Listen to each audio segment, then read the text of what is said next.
Bienvenidos y bienvenidas a Justicia con Corazón, el podcast donde hablamos de leyes de inmigración con claridad, con honestidad, pero más que nada con corazón. Soy Amila Espinosa, abogada de inmigración, y todo que vamos a hablar hoy día es sobre un tema muy importante para muchos inmigrantes que se encuentran en los Estados Unidos.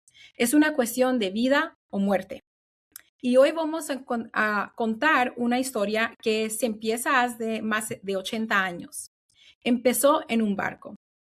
Es mayo de 1939 y Europa está al borde del abismo. El régimen de Nazi ha deslojado muchísimos judíos alemanes, le ha quitado la ciudadanía y sus derechos humanos. Y miles de personas están tratando de huir de Europa. El 13 de mayo de 1939, un barco que se llamaba el MS St. Louis salía de Alemania con más de 937 pasajeros. La mayoría familias judías que tenían un sueño como muchos inmigrantes.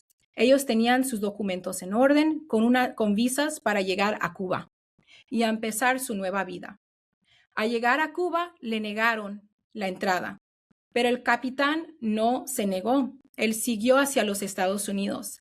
Y el barco, en lo que dicen, llegó a poder ver a Miami. Vio las luces de la ciudad y con esa esperanza estaban esperando ellos poder ser admitidos a los Estados Unidos. El presidente a ese momento, Roosevelt, él nunca respondió los telegramas pidiendo asilo.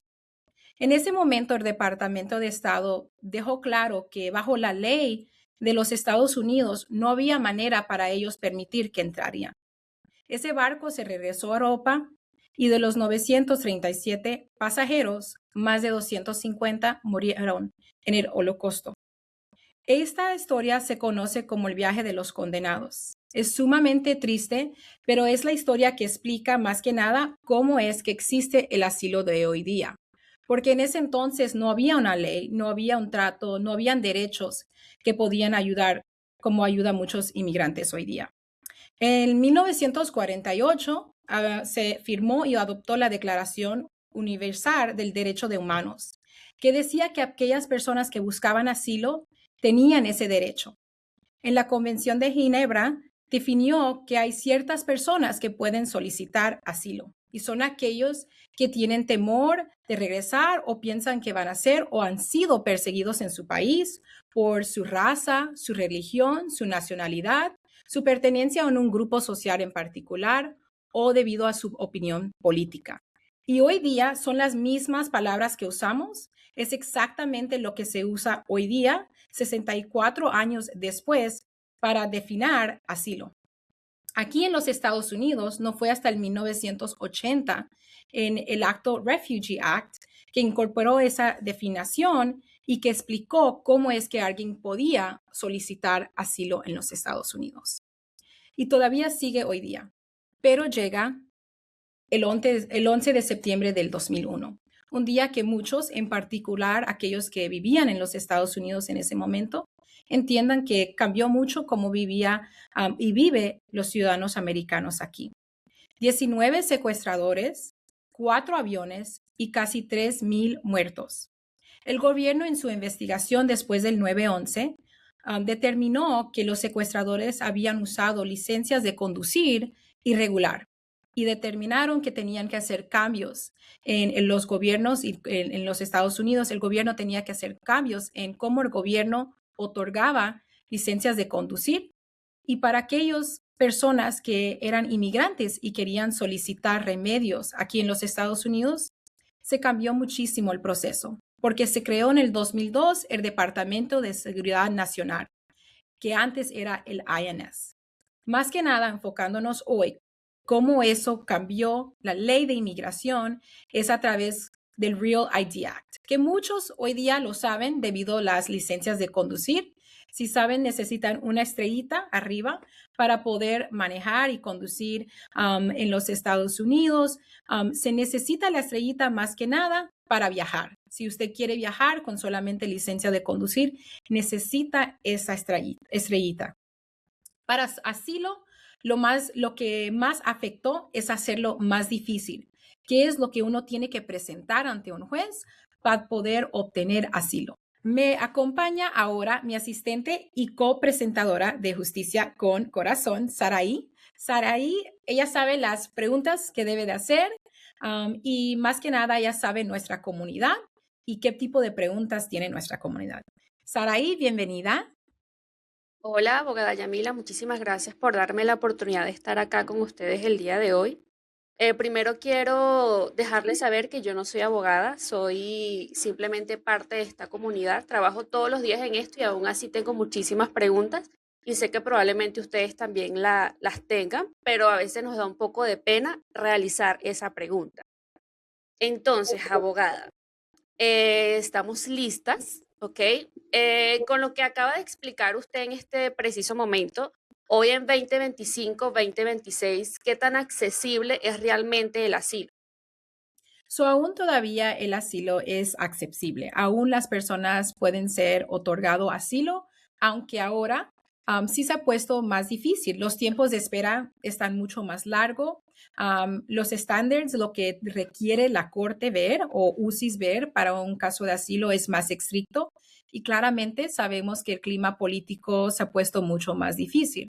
Pero el derecho de asilo sigue siendo ley y cuando un caso está bien construido, con evidencia sólida, declaración creíble, todavía hay la esperanza que sí pueden otorgarle asilo.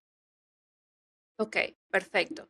Eh, la gente llega y dice, es lo que muchas personas suelen decir, es que yo no sé si lo mío es suficiente. ¿Por qué creen eso? Muchas veces de como los casos que yo he visto, yo creo que han normalizado lo que ellos han sufrido, ¿verdad? O escuchan de otros casos y piensan, pues, lo que yo sí sufrí no es tan profundo de lo que sufrió esa tal persona. Y han vivido tanto tiempo con miedo, y a veces no hay alguien que reconozca, que le expliques que sí, lo que han sufrido sí, es algo que merece asilo y que hay maneras que se pueda comprobar. Sí hay casos que parecen difícil a primera vista, pero cuando se trabaja bien ese caso, con los esfuerzos, aún todavía se puede mostrar que la persona tiene los requisitos. Ok. Y para esa persona que cree que puede tener un caso de asilo, pero no sabe por dónde empezar, ¿qué le diría en este momento? Pues lo primero es que tienen que buscar un abogado, una abogada. Sabemos que muchos han usado notarios, es algo que hemos visto ahora mismo.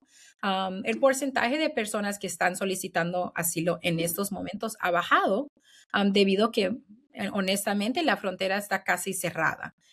Pero hay aquellas personas que dependieron de la asistencia de un notario a inicialmente aplicar asilo. Esas personas más que nada se deben de enfocar en estos momentos, de hablar con un abogado para asegurar que lo que han sometido está sometido de manera correcta y que todavía pueden someter evidencia adicional. Para aquellos que aún no han solicitado asilo, existe todavía la posibilidad que revisando su caso todavía tengan esa opción. Ok, interesante. Quiero, si me permites, Saraí, sí te quiero comentar un poco de alguien, ¿verdad? Para que el Ok, público entienda qué tipos de casos se manejan en asilo. A mí le voy a dar un nombre nuevo. Elena sería el nombre, no es una persona real, pero sí los detalles son de muchos casos reales que hemos llevado en la oficina y que hemos logrado ganar asilo. Elena tiene 38 años, Elena es de Guatemala, es dueña de un negocio, de una tiendita, lucha muy lucha mucho para sus hijos, tiene dos hijos y un día llegan unos hombres, unos pandilleros para extorsionarla, pedirle renta, que muchos inmigrantes han tenido que enfrentar eso en sus países. Ella se niega, ella dice no, ella va a la policía, pero la policía toma reportaje.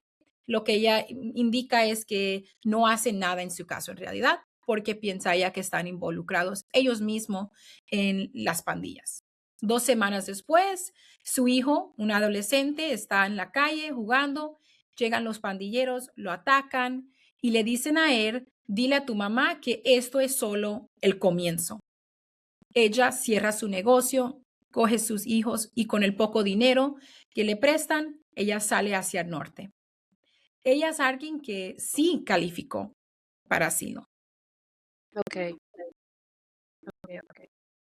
Entonces, ese sería ciertas características de una persona que sí calificaría para asilo entonces. Sí, son amenazas de muerte, violencia física, persecución activa, problemas con el gobierno. Donde se ha puesto más difícil es que los jueces tienen que ver que su propio gobierno, de una manera u otra, está involucrado en su persecución. En ese ejemplo, no necesariamente fue la policía quien la agredió a su hijo o la estaba extorsionando, pero no pudo ella obtener el apoyo de la policía o de su propio gobierno, que llamamos unwilling or unable. No están, no pueden o no son capaces de apoyarlos. Esos son tipos de casos en que sí es suficiente poder mostrar que debes de obtener asilo. Ok. Y por ejemplo, ¿cuáles son las pruebas o el tipo de pruebas que una persona necesita para someter ese caso y que sea sostenible ante un juez? Ya usando el ejemplo de Elena, Elena tenía denuncia. Elena Ok, tenía esa denuncia cuando ella fue a la policía, ante la fiscalía. Eso va a ser muy importante si uno tiene comprobantes de ese tipo. Sabemos que no todos van a tener eso. Puede ser que sí fueron a la policía, pero nunca le entregaron una denuncia. Pues la segunda cosa que sería muy importante va a ser la declaración de cualquier testigo. Elena en este caso le explicó a su hermana lo que estaba sucediendo, tenía testigos de personas que atacaron a su hijo, obteniendo declaraciones de su país de origen, de esas personas, con su identificación. Cuando hablamos de Real ID Act, de lo que salió del 911, eso es parte de lo que salió. Tenemos que comprobar la identidad de esa persona. Tercero, reportes de condiciones del país. Puede ser que a veces, en este caso, Elena no tenía los recursos, ya hasta llegando y trabajando en los Estados Unidos a contratar un experto. Pero con recursos que ya están en el público, como el Departamento de Estado tiene informes humanos sobre Guatemala, se puede usar esa documentación para fortalecer ese caso. Cuando hay trauma psicológico, pueden someter evaluaciones psicológicas. Amenazas. Si Elena en algún momento recibió amenazas por WhatsApp, ella puede descargar esas amenazas y entregarlo. Por eso explicamos que cada caso es tan diferente, pero tiene que tener el apoyo de un experto en inmigración para poder armarlo. ok, o sea, y todo eso junto construyó algo sólido para poder someter el caso.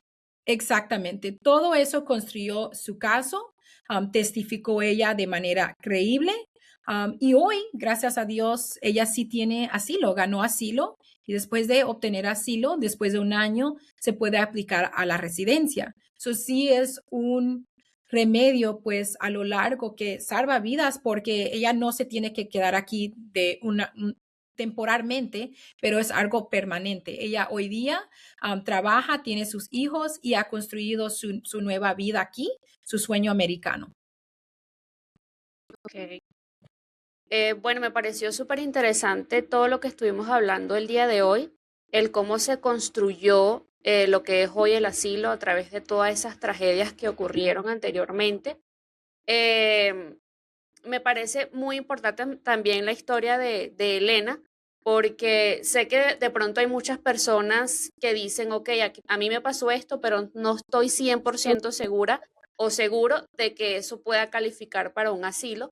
Pero como ya dijimos anteriormente, es muy importante buscar un abogado o una abogada para que puedan tener esa ayuda constante como le pasó a Elena. Gracias, Elena, ya contó su historia, tuvo una persona que la ayudara en todo ese proceso y gracias a Dios ese proceso fue aprobado y ella puede vivir hoy en los Estados Unidos de manera tranquila y, y eficiente, ¿no? Se puede decir. Ya, perfectamente dicho, es exactamente eso. Y queremos ser siempre muy honestos, que cada caso es muy diferente, cada caso va a tener un juez diferente, fiscalía diferente. La administración de hoy día funciona en las cortes, como ven en las noticias, muy diferente como la administración del presidente Biden. So, no queremos decir que sí, todos los casos se van a aprobar, pero es muy importante, es como explicamos, de vida y muerte para muchos, que si tienen la oportunidad de presentar su caso de manera correcta, que le dé fortaleza, lo deben de hacer. Y para aquellos que estén escuchando, si creen que pueden tener un caso de asilo, es siendo nunca han aplicado y posiblemente piensan que califican o ya han aplicado, como explicamos, han aplicado con notarios, pero no tienen ese representante en la corte, porque lo que muchos no saben es que los notarios no los pueden representar ante un juez de inmigración o ante UCIS. Y es muy importante que obtengan esa información de un experto porque todavía hay esperanza, aunque a veces se siente difícil, si hay esa esperanza. Y el poder, ¿verdad? Cuando compartimos información, sabiendo información es el poder. Gracias por acompañarnos en Justicia con Corazón. Si quieren más información, síguenos en las redes sociales, @abogada en vivo. Soy Amila Espinosa. Muchas gracias. Y yo, Saraí Barraez, hasta la próxima.